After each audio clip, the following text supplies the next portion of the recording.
Hello anime lovers, स्वागत है आपका वाइपर एनिमे एक्सप्लेन्ड चैनल पर।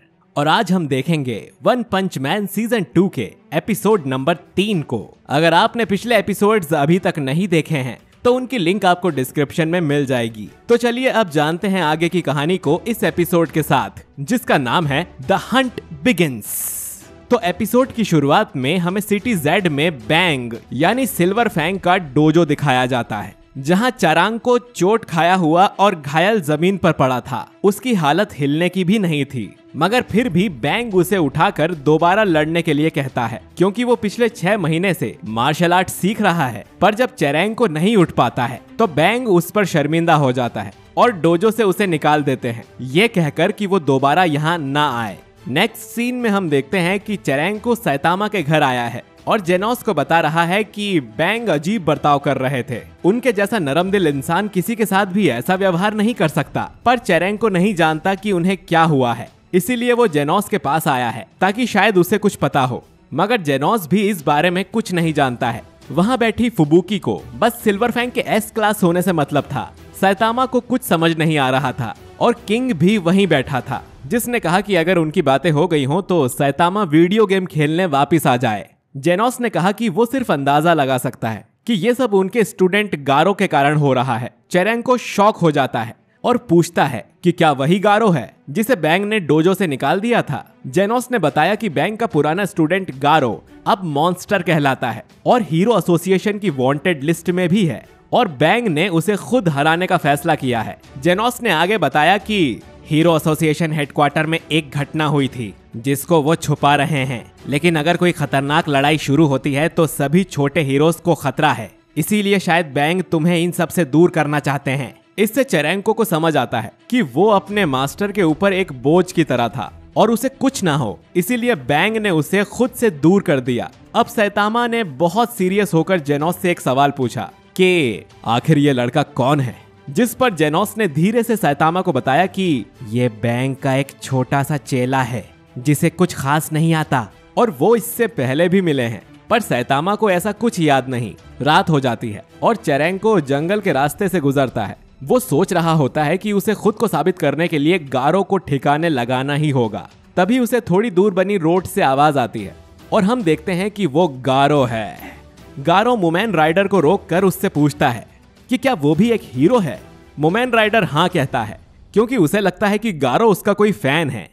मगर गारो उसे बताता है कि वो असल में हीरो हंटर है और गारो उसे बस मारने ही वाला था कि तभी वहां क्लास ए का टैंक टॉप वेजिटेरियन अपनी टैंक टॉप गैंग को लेकर वहां आ जाता है। वो गारो से पिछली बार की हार का बदला लेने आए थे। गारो मुमेन राइडर को छोड़कर टैंक टॉप वेजिटेरियन के पास जाता है और उसे एक मुक्के में सुला देता है। इसके बाद टैंक टॉप मास्टर खुद यहाँ आकर एक मुक्के में गारो को दूर फेंक देता है। गारो भी पहचान जाता है कि ये क्लास एस का हीरो है, जिससे वो एक्साइट हो जाता है, क्योंकि वो इतने टाइम से एस क्लास हीरो से ही लड़ने के इंतजार में था। तभी टैंक टॉप मास्टर ने रोड में पंच मार के गारो तक की रोड को तोड़ दिया। फिर उसने गारो पर टैंक रोप टैकल अटैक किया, जिसे देखकर उसके गैंग मेंबर्स खुश हो गए, क्योंकि टैंक टॉप मास्टर के उस हमले से आज तक कोई नहीं बच पाया है। लेकिन गारो बस हल्का सा घायल होकर अचानक से आकर वापस वहां खड़ा हो गया। तो सभी मेंबर्स ने वहां से भाग लेने का सोचा और टैंक टॉप मास्टर सोच में पड़ गया कि ये क्या सच में इंसान है। अब सीन घूमकर बैंग के डोजो में आता है, जहां उससे मिलने एक और मार्शल आर्ट्स का मास्टर बॉम्ब आया था। हमें पता चला कि वो बैंग का बड़ा भाई है। बॉम्ब ने कहा कि अगर उन्होंने गारो को अकेला छोड़ा तो वो बॉम्ब के भी डोजो पर अटैक करेगा। दोनों फिर गारो को रोकने निकल पड़े, जहां बैंग ने बताया कि वो सोच भी नहीं सकता कि गारो अब कितना पावरफुल हो गया है। वहीं दूसरी तरफ टैंक टॉप मास्टर अभी भी गारो के सामने खड़ा लड़ रहा है। उसके मेंबर्स उसे चीयर कर रहे थे। टैंक टॉप मास्टर को फीलिंग आ रही थी कि उसे गारो को अभी और यहीं खत्म कर देना चाहिए। वो अपना सबसे पावरफुल पंच लेकर गारो के सामने आया ही था कि तभी मुमेन राइडर के बीच में आ जाने से वो पंच उसे लग गया। मुमेन राइडर घायल हो गया, पर वो उठकर कहता है कि टैंक टॉप मास्टर हीरो होते हुए किसी इंसान को नहीं मार सकता। टैंक टॉप मास्टर को इससे बुरा लगा और उसने मुमेन राइडर की बात मान ली। उसने फिर गारो को धमकी दी कि अब वो किसी को परेशान ना करे, वरना अच्छा नहीं होगा। गारो ये बात सुनता है और कहता है कि मैं तुम सभी को चुन चुन कर मारूंगा। ये सुनकर टैंक टॉप मास्टर उसे पंच करने आता है, क्योंकि वो जानता है कि गारो ऐसे नहीं सुधरेगा। मगर गारो बैंक की सिखाई एक मार्शल आर्ट टेक्निक का यूज करता है और टैंक टॉप मास्टर पर अटैक्स की बौछार कर देता है। टैंक टॉप मास्टर को समझ आता है कि गारो अभी तक अपनी असली पावर्स छुपा रहा था। गारो ने कहा कि अब उसे बस बैठकर देखना चाहिए कि मॉन्स्टर गारो कैसे उसके मेंबर्स को एक एक करके मार गिराता है। टैंक टॉप मास्टर ने फिर उससे अपने मेंबर्स को छोड़ देने को कहा और इतने में मोमेन राइडर पीछे से अपनी साइकिल पर आकर गारो पर हमला करने की कोशिश करता है, लेकिन हमेशा की तरह उसकी बुरी पिटाई हो जाती है। फिर एक एक करके गारो ने टैंक टॉप मास्टर और उसके सभी मेंबर्स को हरा दिया और उनकी हालत खराब कर दी। चेरेंको, जो अब तक झाड़ियों में छुपकर ये सब देख रहा था, वो भी गारो पर अटैक करता है, मगर उसका भी कोई फायदा नहीं होता। अगली सुबह बैंग और बॉम्ब उस सड़क पर पहुंचे और देखा कि उन्हें आने में बहुत देर हो गई। बैंग को वहां चेरेंको भी पड़ा हुआ दिखाई देता है। नेक्स्ट सीन में हम 3 छोटी क्लास के हीरोज को देखते हैं जो आपस में पिछली रात के हादसे के बारे में बात कर रहे थे। इतने में उसके पीछे सच में गारो आकर खड़ा हो जाता है और वो उन तीनों की धुलाई कर देता है। अब सीन घूमकर हॉस्पिटल में आता है जहां सभी घायल हीरोज एडमिट हैं। सैतामा वहां मोमेन राइडर से मिलने आता है और साथ में वो केले भी लाया था। उसने केले टेबल पर रखे और खुद उन्हें खाने लगा, जैसी मोमेन राइडर को सैतामा से उम्मीद थी। सैतामा ने फिर मोमेन से उस मॉन्स्टर के बारे में पूछा जिसने इतने हीरोज को मार दिया। मोमेन ने बताया कि वो एक इंसान है जो खुद को मॉन्स्टर कहता है, जिसे सुनकर सैतामा शॉक हो जाता है। तभी उन्हें पीछे के पर्दे से आवाज आती है जो कहती है कि उसकी पावरफुल टेक्निक्स हैं जिसके कारण वो स्ट्रॉन्ग है। लगता है कि सिल्वर फैंग ने एक गंदा मॉन्स्टर पाल रखा था। पर्दा हटता है और सैतामा देखता है कि वहां एक हीरो घायल पड़ा है। मोमेन ने सैतामा को याद दिलाया कि ये एस क्लास का टैंक टॉप मास्टर हीरो है, तो सैतामा उसे भी एक केला देकर गारो के बारे में पूछता है। इधर पार्क में एक बच्चा सभी हीरोज पर बनाई बुक पढ़ रहा होता है, जहां अचानक उसके पीछे गारो आकर बैठ जाता है और वो बुक पढ़ने लगता है। इस बुक में सभी हीरोज की जानकारी लिखी हुई थी। उसे उस बुक से पता चलता है कि एक हीरो है जो उस टाइम अपने फेवरेट बार में जाएगा, तो वो उसे हंट करने वहां से निकल जाता है। दूसरी तरफ टैंक टॉप मास्टर सैतामा को बताता है कि कैसे उसका हर वार गारो को पहले से पता होता था और वो उनसे बचकर टैंक टॉप मास्टर पर अटैक कर रहा था। अब ये सब सुनकर सैतामा को मार्शल आर्ट सीखने में इंटरेस्ट आने लगता है। वो चेरेंको को भी एक केला देने आता है, लेकिन उसका असली मकसद थोड़ा बहुत मार्शल आर्ट सीखने का होता है, जिस पर चेरेंको उसे सीधा बैंक से सीखने को कहता है। पर सैतामा का एक बूढ़े आदमी के पास जाने का कोई मन नहीं था, तो चेरेंको उसे एक मार्शल आर्ट्स के मैच का टिकट दे देता है जहां वो खुद लड़ने जाने वाला था, मगर अब उसकी हालत की वजह से वो नहीं जा सकता।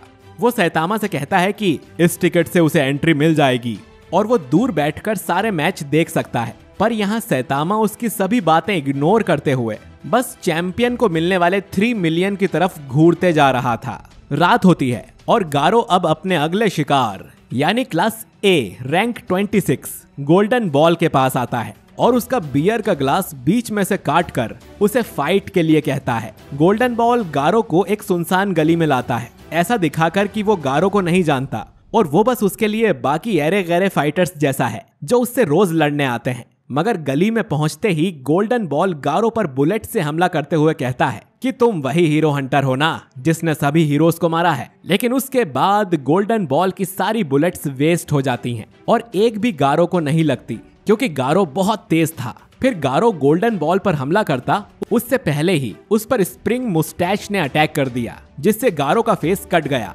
मगर फिर उसके बाद स्प्रिंग मुस्टैच का एक भी वार कामयाब नहीं रहा और गोल्डन बॉल की आंखों के सामने स्प्रिंग मुस्टैच अधमरा हो गया। अब नेक्स्ट सीन में हम जिमीट को देखते हैं, जो हीरो एसोसिएशन में काम करने वाला एक आलसी आदमी है। जिमीट मार्केट में 2 जवान लड़कियों के साथ घूम रहा था और बता रहा था कि हेडक्वार्टर में काम करना कितना मुश्किल होता है। लड़कियां उससे ज्यादा इम्प्रेस नहीं हो रही थी, तो उसने लड़कियों से कहा कि मैं तुम्हें अमाई मास्क से मिलवा सकता हूँ, पर बदले में मुझे गाल पर किस करना पड़ेगा। इतने में उसके पीछे गारो आ जाता है और कहने लगता है कि अगर उसने गारो को अमाई मास्क से मिलवा दिया तो वो भी बेझिझक जिमीट को किस कर देगा। और फिर गारो जिमीट के गाल पर पंच मारते हुए निकल जाता है, वो एक दुकान के बाहर खड़ा होकर सोचता है कि लाइफ कितनी बोरिंग है, और तभी उसके पीछे से आवाज आती है कि आखिरकार तुम मुझे मिल ही गए, मैं कब से तुम्हें ढूंढ रहा हूँ। गारो पीछे मुड़ता है तो हम देखते हैं कि वो सैतामा है, पर गारो उसे नहीं जानता था। उसे लगा कि सैतामा कोई छोटी रैंक वाला हीरो होगा, तो वो सैतामा पर जोरदार चॉप मारता है, जिससे सैतामा के नीचे की जमीन टूट जाती है। पर सैतामा को उससे कोई फर्क नहीं पड़ता। गारो ये देखकर हैरान रह जाता है और फिर वही अटैक सैतामा गारो पर करता है, जिससे गारो जमीन पर गिरकर बेहोश होने लगता है। वो आखिर में देखता है कि सैतामा विग खरीद रहा है ताकि वो चेरेंको जैसा दिख सके। इसके बाद सैतामा वो विग घर लाकर उसे ट्राई करने लगता है। जेनोस को ये देख बहुत बुरा लगता है और वो अपने डॉक्टर कुसेनो को कॉल करके कहता है, हमें मास्टर सैतामा के सिर में नकली बालों का ट्रांसप्लांट करना होगा। जिस पर सैतामा कहता है कि जेनोस, तुम जैसा सोच रहे हो वैसा कुछ नहीं है। मैंने ये विग इसीलिए ली है ताकि मैं चेरेंको बनकर इस MMA टूर्नामेंट में हिस्सा ले सकूं, जो कि आज ही है। और इसी के साथ ये एपिसोड खत्म हो जाता है। तो दोस्तों, अगर वीडियो पसंद आया है तो इसे लाइक और शेयर जरूर करिए, और अगले एपिसोड को मिस ना करने के लिए हमारे चैनल वाइपर एनीमे एक्सप्लेन्ड को सब्सक्राइब करके बेल आइकन जरूर दबाइए, ताकि आपसे हमारा कोई भी शानदार एक्सप्लेनेशन वीडियो मिस ना हो सके। मैं मिलता हूँ आपसे बहुत ही जल्द एक नए वीडियो के साथ। शुक्रिया।